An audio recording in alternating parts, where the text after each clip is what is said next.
गांव के किनारे एक छोटा सा घर था। घर की हालत कुछ ठीक नहीं थी, लेकिन उस घर से ईमानदारी की एक खुशबू जरूर झलकती थी। वहीं रहती थी शांति देवी। उम्र ढल चुकी थी, आंखों में थकान थी, पर दिल में बेटे गौरव के लिए अटूट उम्मीद थी। गौरव उम्र करीब 25 साल, मेहनती मगर किस्मत का मारा नौजवान। उसके सिर से पिता का साया कब का हट चुका था।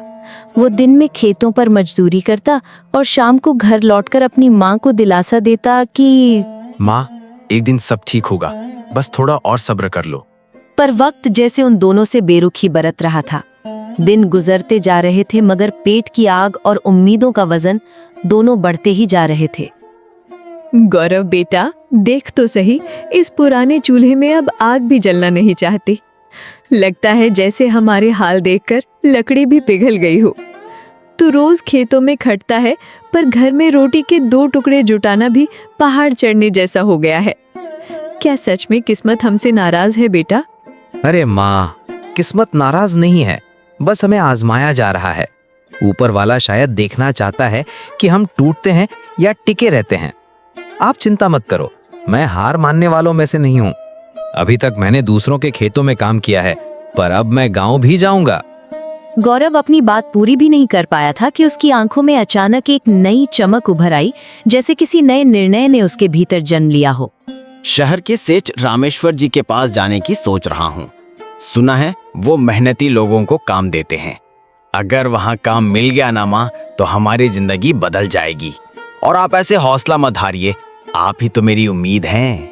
गौरव की आवाज में भरोसे की गर्माहट थी, पर शांति देवी का अनुभव उसे सावधान कर रहा था। बेटा, तू तो बचपन से ही सच्चा और मेहनती रहा है। तेरा दिल कभी छल कपट से नहीं भरा। पर याद रख बेटा, दुनिया में सब तेरे जैसे नहीं होते। वहाँ चालाक लोग भी मिलेंगे, मीठी बातें करके धोखा देने वाले भी। तू बस अपनी ईमानदारी का साथ मत छोड़ना। जो भी हो, सच के रास्ते पर ही चलना।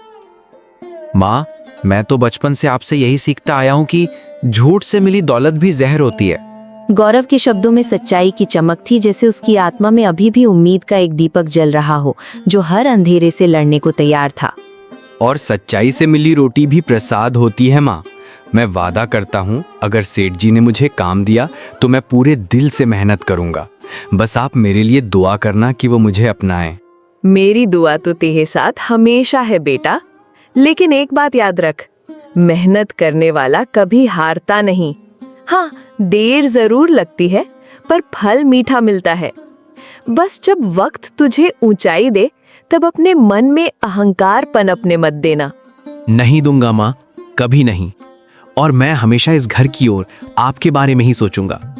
इसकी हर दीवार मेरे बचपन की गवाही देती है।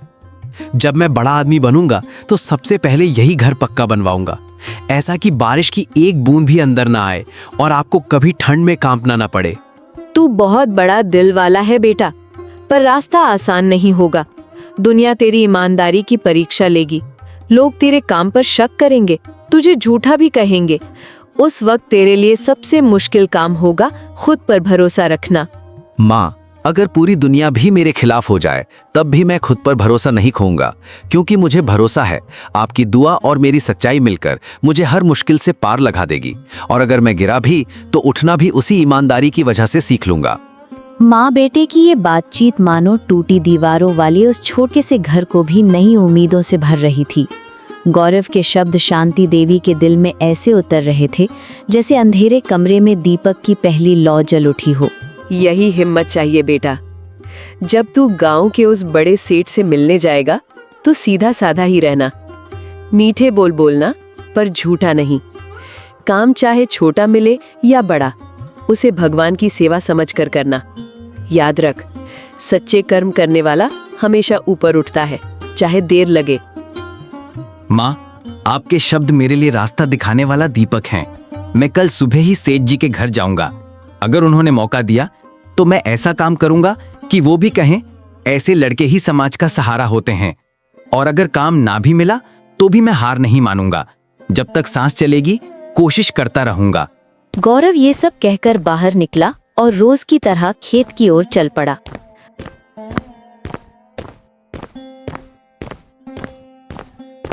हल्की हवा बह रही थी और मन में सेठ रामेश्वर से मिलने की आशा एक नई ऊर्जा जगा रही थी।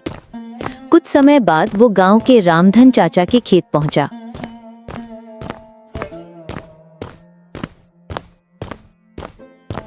चाचा, आप जल्दी जल्दी आज का काम बता दीजिए, मैं सब कर देता हूँ। कल मैं सेठ रामेश्वर जी के यहाँ काम मांगने जाऊंगा। सुना है वे दिल के बहुत अच्छे हैं, वो मुझे कुछ ना कुछ काम दे ही देंगे। अच्छा, ऐसी बात है। देख गौरव, मैं तो तुझे पहले ही कहता था, तू पढ़ा लिखा लड़का है, तूने 10वीं भी पास की है। अच्छा ही होगा कि तू किसी अच्छे काम पर लग जा। तुझे ये मजदूरी वाला काम करते देख मुझे भी बहुत बुरा लगता है, लेकिन तेरे हालात को देख के मैं तुझे काम दे देता था ताकि तू अपनी घर चला सके। रामधन चचा की आवाज धीमी पड़ गई। वे गौरव की मजबूरियों को भी समझते थे और उसके सपनों की ऊंचाई को भी। हाँ चाचा, इसीलिए अब वही सोच रहा हूँ। कल जाकर उनसे विनम्रता से काम मांगूंगा और वे पहले जो भी काम देंगे मैं करूंगा। बस मुझे अपने घर और अपनी माँ की मुसीबतों को ठीक करना है। तू बहुत ईमानदार लड़का है गौरव, तुझे जरूर काम देंगे सेठ। और मुझे ये जानकर अच्छा लगता है कि तू अपनी माँ के प्रति इतना सम्मान और प्यार रखता है। तू बिल्कुल अपने पिता जैसा है। गौरव हमेशा अपने पिता जैसा बनना चाहता था, सीधा, मेहनती और सच्चाई पर चलने वाला। उस दिन उसने रामधन के खेत पर पूरा मन लगाकर काम किया, मानो अपने सपनों को मिट्टी में बो रहा हो। अगले दिन सुबह की ठंडी हवा में हल्की धूप खिली थी। गौरव ने अपनी पुरानी कमीज पहनी, पैरों में घिसी हुई चप्पलें डाल ली और घर के अंदर माँ के पास आया। माँ, दुआ करना कि आज कुछ अच्छा हो जाए। भगवान तेरा भला करे बेटा, और याद रख, अगर काम ना भी मिले तो मायूस मत होना। मेहनत का रास्ता कभी खाली नहीं जाता। गौरव ने हल्की सी मुस्कान के साथ हामी भरी और गांव के बड़े रास्ते की ओर चल पड़ा। गांव के उस पार सेठ रामेश्वर प्रसाद का बड़ा मकान था। ऊंची इमारत, रंगीन दीवारें और दरवाजे पर खड़े पहरेदार। उस बड़े दरवाजे के सामने खड़े होना गौरव के लिए मानो किसी दूसरी दुनिया के सामने खड़े होने जैसा था। कौन हो भाई, क्या काम है? नाम गौरव है, गांव के पूरब टोले से हूँ। सुना है सेठ रामेश्वर जी मेहनती लोगों को काम देते हैं, उन्हीं से मिलने आया हूँ। पहरेदार ने उसे ऊपर से नीचे तक देखा। उसकी साधारण वेशभूषा, घिसी चप्पलें और आंखों में सच्ची उम्मीद को परखा। फिर हल्की मुस्कुराहट के साथ बोला, तुम जैसे सादे लोग अब बहुत कमाते हैं यहाँ। ठहरो, मैं जाकर सेठ जी को बताता हूँ। गौरव वहीं खड़ा रहा। घबराहट भी थी और उम्मीद भी। कुछ देर बाद पहरेदार वापस आया और उसे हाथ के इशारे से अंदर आने को कहा। गौरव ने हवेली के भीतर कदम रखा। अंदर की हवेली किसी अमीर शहरनुमा महल से कम नहीं थी। ऊंची छतें, चमचमाती फर्श, दीवारों पर बड़े बड़े चित्र और हर ओर खुशहाली की महक। उसके सरल मन के लिए ये सब किसी सपने जैसा था। हाँ बेटा, क्या नाम बताया था अपना? जी गौरव, खेतों में मजदूरी करता था और आपके पास काम की तलाश में आया हूँ सेठ जी। सेठ रामेश्वर ने उसे गौर से देखा, मानो उसकी आंखों में छिपी सच्चाई को परख रहे हों। काम तो बहुत है यहाँ, पर ईमानदार आदमी कम मिलता है। तो क्या क्या काम कर लेता है? जो कहा जाएगा कर लूंगा सेठ जी, बस मेहनत का सम्मान और 2 वक्त की रोटी चाहिए। और सेठ जी, मैंने 10वीं भी पास की है। ये सुनते ही सेठ अपने कुर्सी से उठे और धीरे धीरे कमरे में टहलने लगे, मानो किसी गहरे निर्णय के बारे में सोच रहे हों। उनके कदमों की आवाज संगमरमर कर गूंज रही थी और गौरव का दिल हर पल के साथ तेज धड़क रहा था। ठीक है, देखता हूँ तेरा जोश असली है या बस बातों में। अभी गोदाम में काम चल रहा है, वहां जाकर मुंशी हरिदास से मिल लेना। अगर वो कहे कि लड़का ठीक है तो तू यहीं टिक जाएगा, और अच्छा है कि तू पढ़ा लिखा है, आगे काम आएगा। गौरव ने तुरंत झुककर नमस्कार किया और तेज कदमों से गोदाम की ओर चल पड़ा। गोदाम में धूल, चावल और मेहनत की मिली जुली खुशबू थी। कई मजदूर बोरे ढो रहे थे, कुछ बोरे सिल रहे थे और बीच में खड़ा मुंशी हरिदास गिनती की एक लंबी सूची में पूरी तरह डूबा हुआ था। गौरव थोड़ा नर्वस होकर आगे बढ़ा। राम राम मुंशी जी, मैं गौरव, सेठ जी ने भेजा है काम के लिए। मुंशी हरिदास बिना ऊपर देखे कलम कागज पर चलाते हुए ही बोला। भेजा है तो कुछ काम जानता होगा ना। गौरव ने गहरी सांस ली। अब असली परीक्षा यहीं से शुरू होने वाली थी। चलो इन बोरों को तोलो, हर बोरा 50 किलो का है, बस देखना कि कोई गड़बड़ ना हो। गौरव ने बिना देर किए काम शुरू कर दिया। बाहर धूप तेज थी, पसीना माथे से बह रहा था, लेकिन वो बिना थके, बिना शिकायत हर बोरा संभालता, तोलता और साफ सुथरा रखता रहा। जहां बाकी मजदूर थककर सुस्ताने लगते, वहीं गौरव अपनी मेहनत दुगनी कर देता। उसकी मेहनत और ईमानदारी गोदाम की हर दीवार को चुपचाप बता रही थी कि ये लड़का कुछ अलग है। शाम को मुंशी हरिदास सेठ के कमरे में पहुंचा। सेठ जी, ये नया लड़का कुछ अलग है, न चोरी न टालमटोल, एकदम सीधा और ईमानदार। देखा मुंशी जी, अभी भी गांव में सच्चे नौजवान बाकी हैं। हाँ, सही कहा आपने सेठ जी, आप उस लड़के पर भरोसा कर सकते हैं। मुझे भी उससे अच्छाई की महक आती है। शाम को मुंशी हरिदास और सेठ रामेश्वर ने गौरव के बारे में अच्छी तरह बातें की और उसे काम पर रखने का निर्णय कर लिया। धीरे धीरे दिन बीतते गए। कुछ ही हफ्तों में गौरव गोदाम का सबसे भरोसेमंद आदमी बन गया। मुंशी हरिदास उसकी तारीफ करते नहीं थकते थे। गांव में लोगों के बीच भी चर्चा थी, गौरव अब सेठ रामेश्वर का खास बन गया है, बहुत ऊंचाई पाएगा ये लड़का। लेकिन जहां मेहनत होती है, वहां जलन भी जन्म लेती है। सेठ रामेश्वर का छोटा भाई मोहनलाल, जो व्यापार का आधा हिस्सा संभालता था, गौरव की बढ़ती ईमानदारी और सेठ जी का उस पर बढ़ता भरोसा देखकर अंदर ही अंदर खफा रहने लगा। मोहनलाल सोचता, ये गरीब लड़का धीरे धीरे सेठ जी का असली भरोसा जीत रहा है और उसका अपना प्रभाव दिन ब दिन कम होता जा रहा है, और ये बात वो बिल्कुल भी होने नहीं देना चाहता था। मोहनलाल की बातें सुनकर मुंशी हरिदास गहरी सोच में पड़ गया। उसे मोहनलाल की बातों में थोड़ा बहुत सच भी दिखाई देता था। आखिर वो जानता था कि मोहनलाल व्यापार में चालाक है और बड़ी बड़ी बातें बहुत मीठे ढंग से करता है, लेकिन उसके मन में कहीं ना कहीं गौरव की ईमानदारी की छवि भी ताजा थी। वो दुविधा में था। देखो हरिदास जी, मैं तो बस अपने भाई के भले के लिए कह रहा हूं। तुम गौर से देखना इस लड़के को, बहुत जल्द इसकी असलियत सामने आ जाएगी, और अगर तुमने ध्यान ना दिया तो सेठ जी तुम पर ही शक करेंगे। छोटे सेठ जी, आप कहते हैं तो ध्यान रखूंगा, पर अभी तक तो मैंने इससे बहुत मेहनती और सच्चा ही पाया है। मोहनलाल हल्की मुस्कान के साथ मुंशी के कंधे पर हाथ रखकर बोला। मेहनत और सच्चाई का नाटक करना मुश्किल नहीं होता हरिदास जी, बस देखते रहना, जल्द ही समय सब बता देगा। मोहनलाल के जाते ही हरिदास का मन अशांत हो गया। अब उसने गौरव पर निगरानी शुरू कर दी, बिन बताए, छुपकर, शक की नजर से। उधर गौरव को इस चालाकी का जरा भी अंदाज न था। वो पहले की तरह पूरी ईमानदारी से काम करता रहा, लेकिन किस्मत ने उसके लिए एक नई परीक्षा तैयार कर रखी थी, जिसकी शुरुआत मोहनलाल की इस चाल से हो चुकी थी।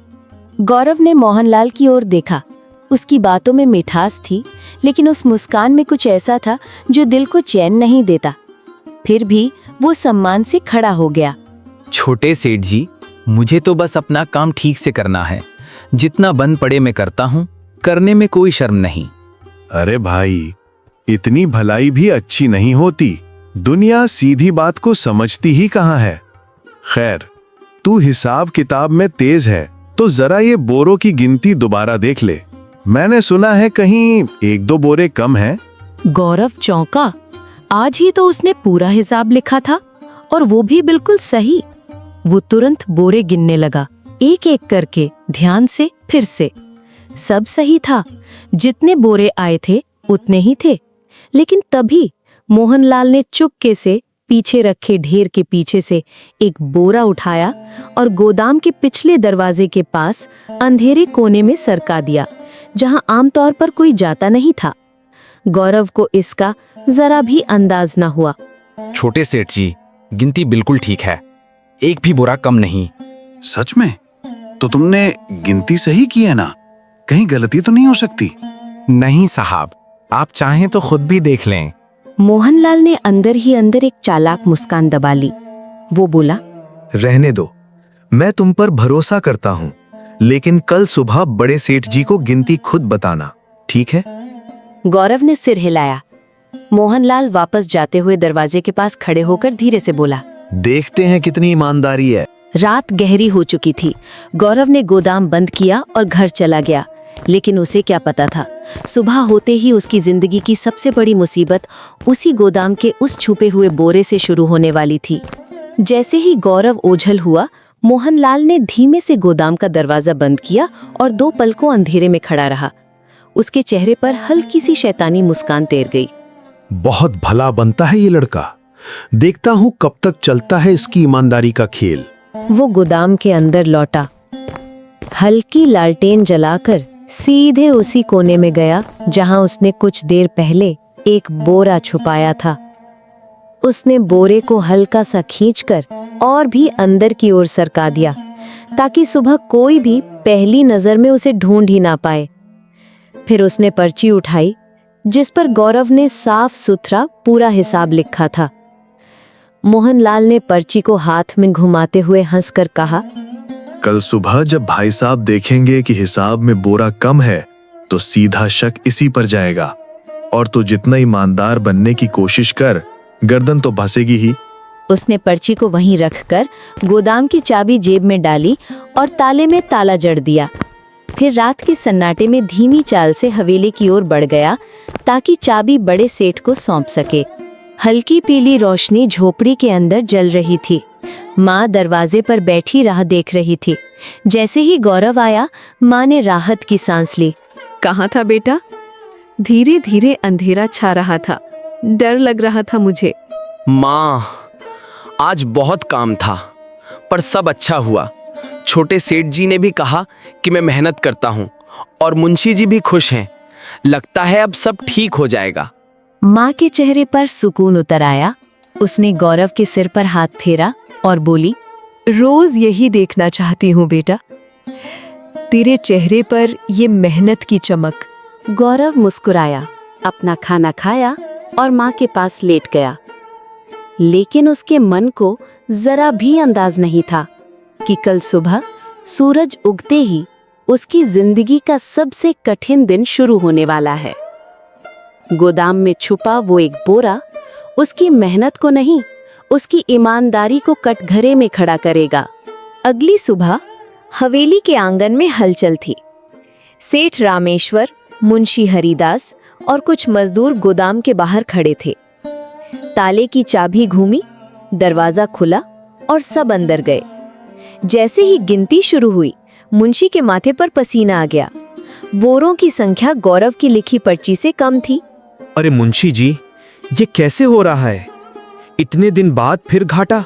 कल तो मैं नारियल वाले गोदाम में भी गया था, वहां भी कमी मिली। क्या ये सब फिर शुरू हो गया है? सेठ जी, मैं भी यही समझने की कोशिश कर रहा हूँ, क्योंकि पहले भी जब मुकुल नाम का लड़का काम पर था तभी ऐसी ही कमी मिलती थी और उसी के ऊपर शक गया था। सेठ रामेश्वर गुस्से में इधर उधर टहलने लगे। उनका बड़ा दिल धोखे को बर्दाश्त नहीं कर सकता था। मुकुल तो चला गया, फिर ये घाटा आप किस वजह से है? मुंशी पर्ची उठाकर ध्यान से देखने लगा और जैसे ही उसने पर्ची का नाम पढ़ा, उसकी सांस हल्की सी रुक गई। सेठ जी, ये हिसाब गौरव ने बनाया था। सेठ ने एक पल को मुंशी की ओर देखा। उनकी आंखों में गुस्सा नहीं, बस चौंकने की झलक थी। गौरव? पर वो तो बहुत सीधा लड़का है, कल शाम तक तो सब ठीक था। मोहनलाल वही कोने में खड़ा सब देख रहा था। उसके चेहरे पर छिपी हुई संतुष्टि तैर रही थी, लेकिन वो झूठी चिंता दिखाते हुए आगे बढ़ा। भैया साहब, मैंने कल भी कहा था, बहुत सीधा दिखने वाला हर व्यक्ति अंदर से वैसा हो ये जरूरी नहीं होता।